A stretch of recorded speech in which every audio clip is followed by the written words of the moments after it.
Sawadee Cup ทุกท่าน Hello everybody, welcome to Asia Plus Securities Global Talk for May 11th, 2017. Today I'm mainly going to focus on some US market factors, but before I do that, I'm going to do a quick review of what's been happening in Europe and Asia. Obviously in Europe the big news was the French election.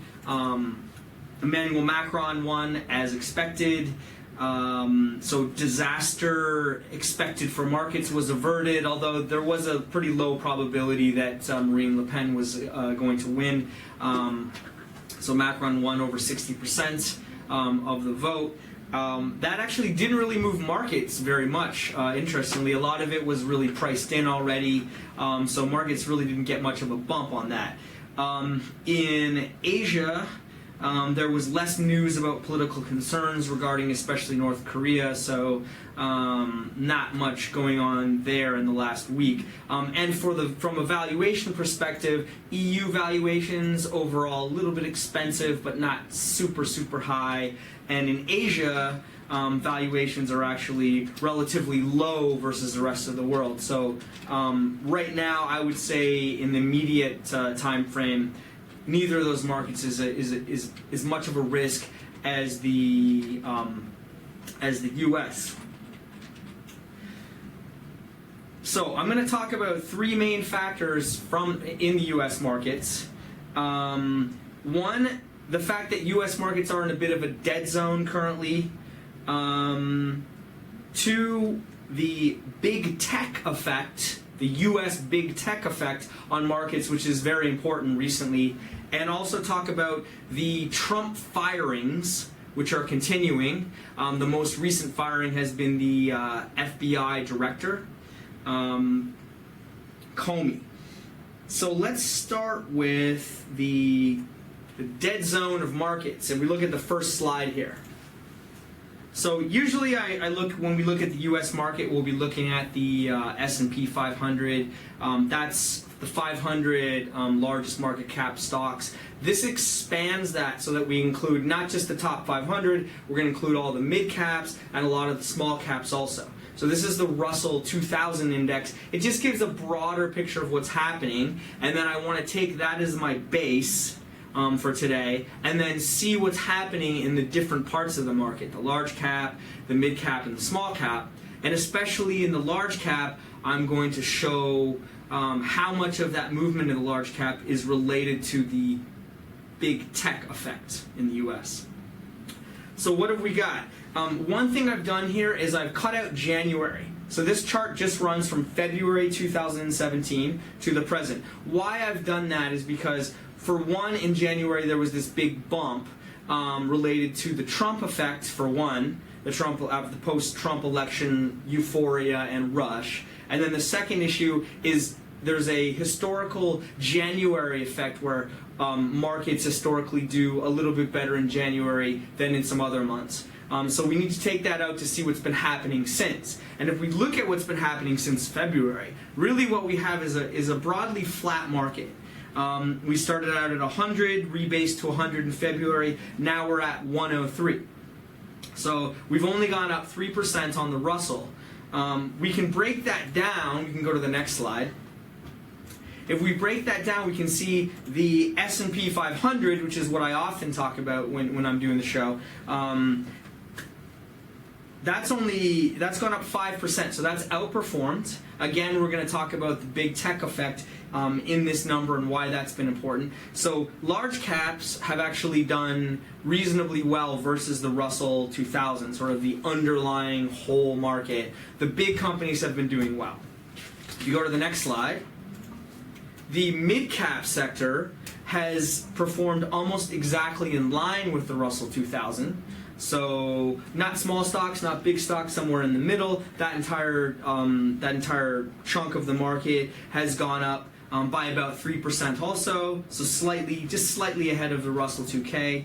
And if we go to the next slide, we can see the small caps, so the smaller caps have actually underperformed the market slightly. They've gone up about 2% versus the Russell 2K, which is up 3%. So in general, though, those moves are really small. Even the large cap, which has outperformed the index quite a bit, has only outperformed by 2%. Russell 2K is up 3%. S&P 500 is up 5%, so only a 2% outperformance. And even the small cap sector, which has done relatively badly compared to the overall market, is only under by 1%. So basically what you're seeing is this flat market where not much is going on, except for maybe in the large cap segment, which we're going to talk about next. Now, some people would say that low volatility, maybe that's a good thing. I would say that you're probably,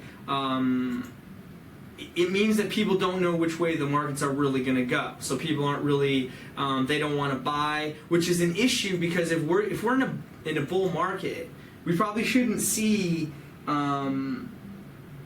this kind of low volatility. We should see the market sort of trending up, or maybe a short-term retrenchment in the markets, which is very clear, a downtrend, and then people buy back in and we keep going up. But we're seeing none of that. So people don't really know where the market's going, and there's no clear direction, so they don't know whether to buy or sell. So everyone's just sitting there at levels of volatility that haven't been seen in low volatility that haven't been seen in decades. So one thing to do is when you see things like this historically, volatility just does not stay that low forever. So it might keep going for a while, but always be very cautious when you see this, and don't extrapolate the low volatility far into the future, because these things volatility like this doesn't stay low forever. So be a little bit cautious about volatility. So let's look at the tech sector. We looked at how the large caps had been outperforming. In this slide here, we can show now I'm going back to January again because I want to get January 2017 in this chart. You know that all the other charts that we've seen just now only start in February. This chart is starting from January because I do want to take into account that big bump in January and what was driving it. Okay, so we can see the S&P, this is the market cap gain in US dollars, in billions of US dollars since January 2017. So what we can see is that we've got 1.22 trillion gain in the market cap, which is under 10%. If we look at this gain, 524 billion of it, or 43% approximately, is coming from just 5 companies.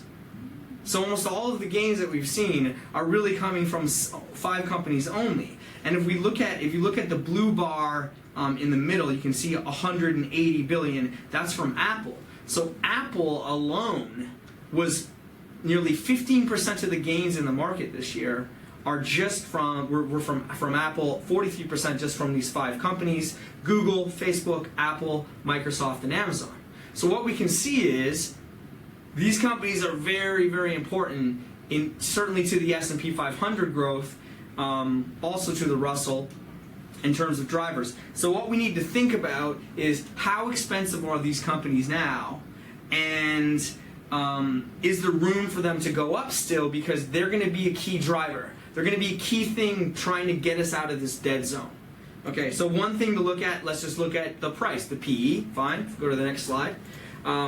We can see Amazon, 50 times PE, Facebook, 27 times. So not super cheap in terms of PE, but always PE is never enough. You always have to compare the PE to the EPS growth, which we do in the next slide.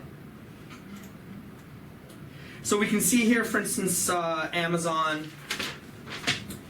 Sure, the PE is 51 times, but if we follow the light blue arrow across to the EPS growth, the growth is actually really strong in EPS too. It's 47%. We can see that Apple's PE is only 16.5 times. Fine, that's a bit low, but if we follow the green arrow over to the EPS growth, we can see, oh, but Apple's EPS growth is only 9%, so you'd expect a lower multiple.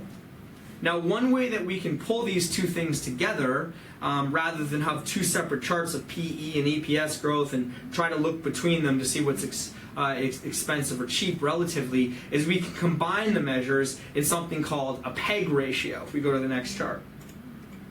A PEG ratio is pretty simple. You take, for instance, let's say we have a PE of 10 times, and we have EPS growth of 10 times. We have the PE on the top, we've got the growth on the bottom, we've got 10 over 10 equals 1. So that's the basics of how the PEG ratio works. If you've got a PE of 20 times and you've got growth of 10 times, you have a PEG ratio of 2 times. So in general, one times PEG ratio is not too cheap and not too expensive. That's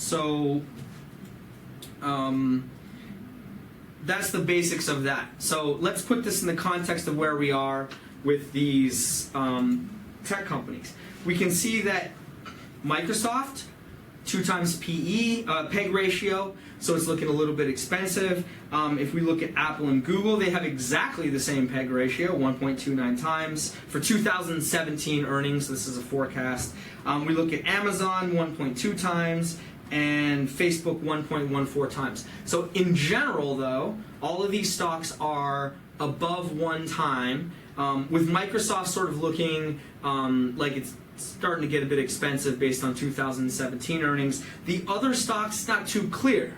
Ideally, the PEG ratio would be below 1 time in our situation, and then we could say, look, we're below 1 times PEG, we could easily go to 1 times PEG and still have things not looking too expensive, and therefore we could push up the tech segment of the market, the S&P 500, and then push up the entire market, because as we've seen, the gains, a lot of the gains this year have been coming just from tech.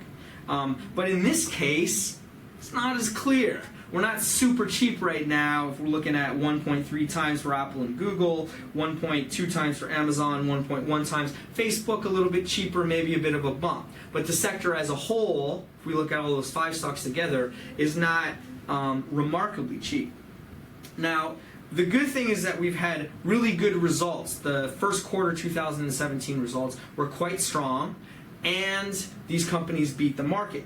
Now that can become a good driver if they beat the market, because for instance, let's take our 10 times PE again. So our 10 times PE and our growth is 10%, fine. So we've got a 1 times PE, neither cheap nor expensive.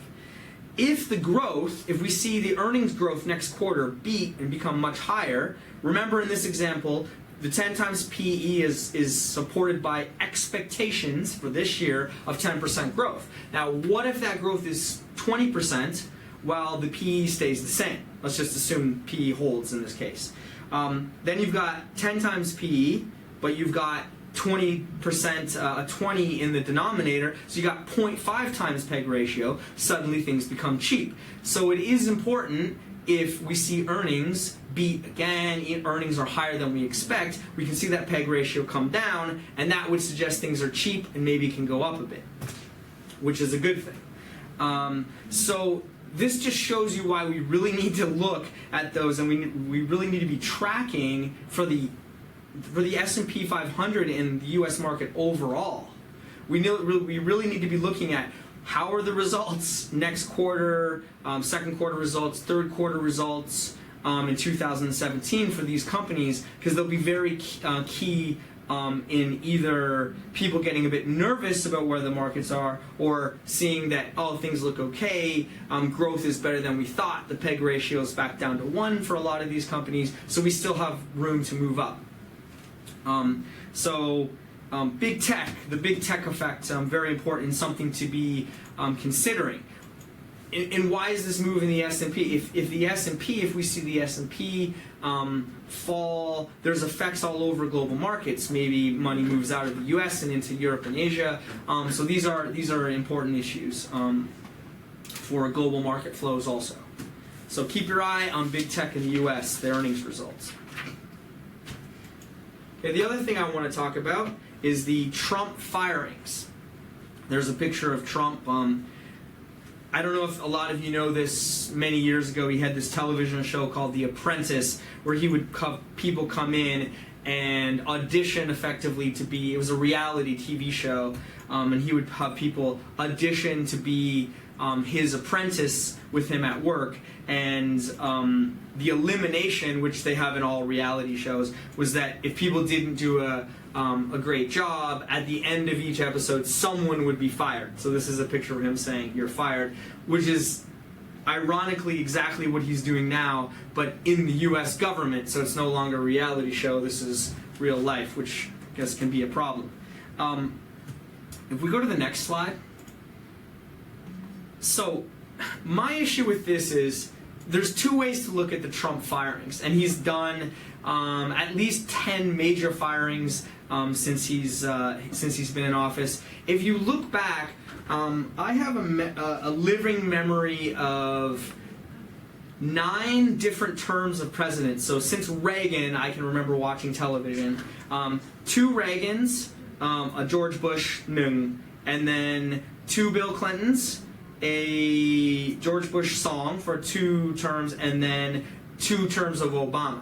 So what you had is you've had 5 administration changes, and by far the Trump administration shift has had the most chaos and changes for sure. You'd never really see in all the 30, 40 odd years of watching administration turnovers, you've never really seen anything like this. So it's very outstanding. This is not a normal thing that happens in U.S.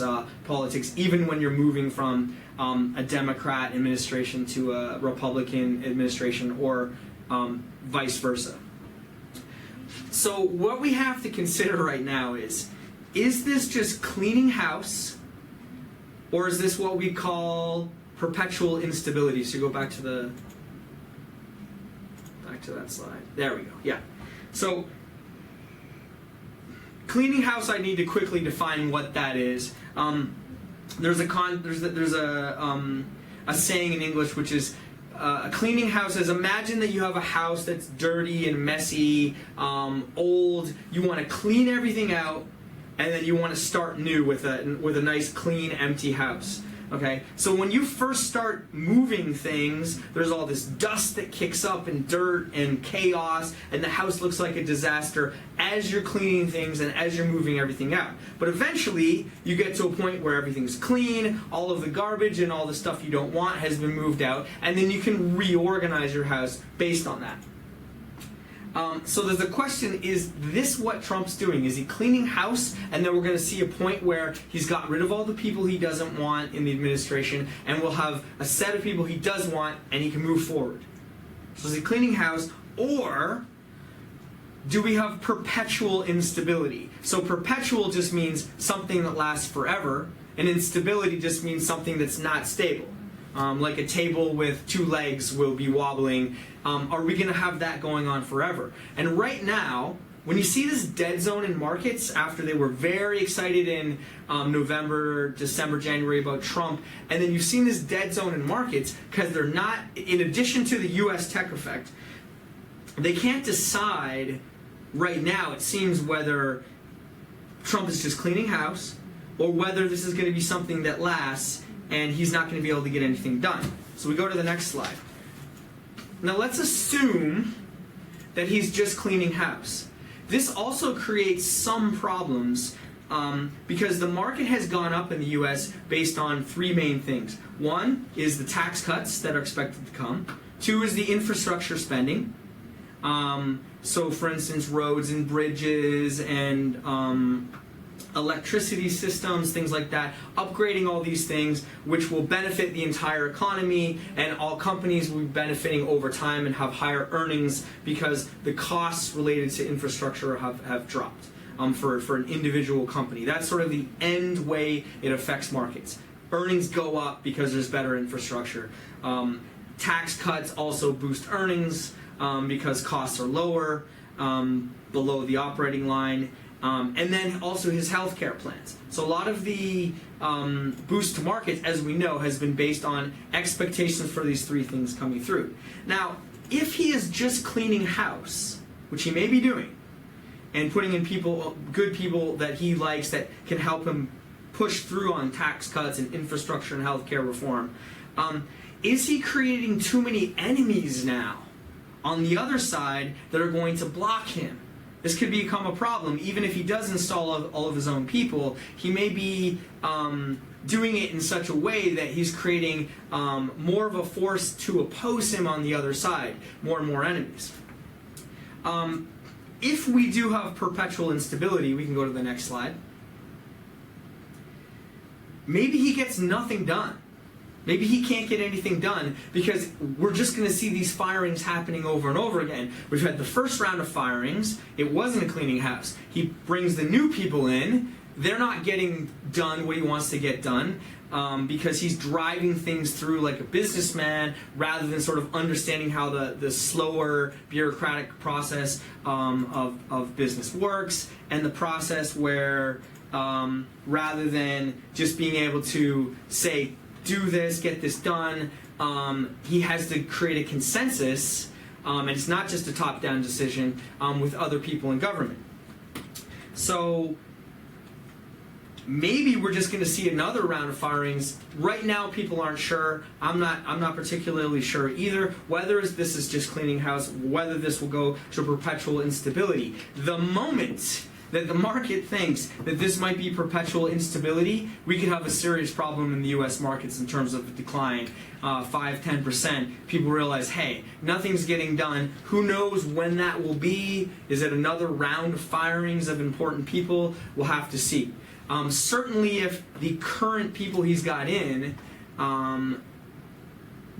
people he's replaced, so the second round of people that he gets in for these positions, if he starts firing them, then we could see the market say, hey, this is just going to be this perpetual instability, nothing can get done on these plans, and all the boost that you got in the premium and in the valuations you got because of the Trump effect, you could see those reverse pretty quickly. Who knows where it will be? Obviously last night, no major move in the markets, so just firing Comey, that wasn't enough for the markets to assume perpetual instability. So those are the main issues for today. We are concerned a bit about the dead zone in U.S. markets. The big tech effect, which is going to take a while because earnings just came out recently, so the last couple of weeks, so we're going to have to wait 3 months to see how U.S. tech has been doing. And then also the Trump firings. Are we looking at cleaning house? Are we looking at perpetual instability? If you have any questions for me, you can leave them in either Thai or English in the comment section, and I will answer them. And please come and see us next week, 3:30, same time, same place, for Global Talk. This has been Graeme Cunningham for Asia Plus Securities. Sawadee Cup.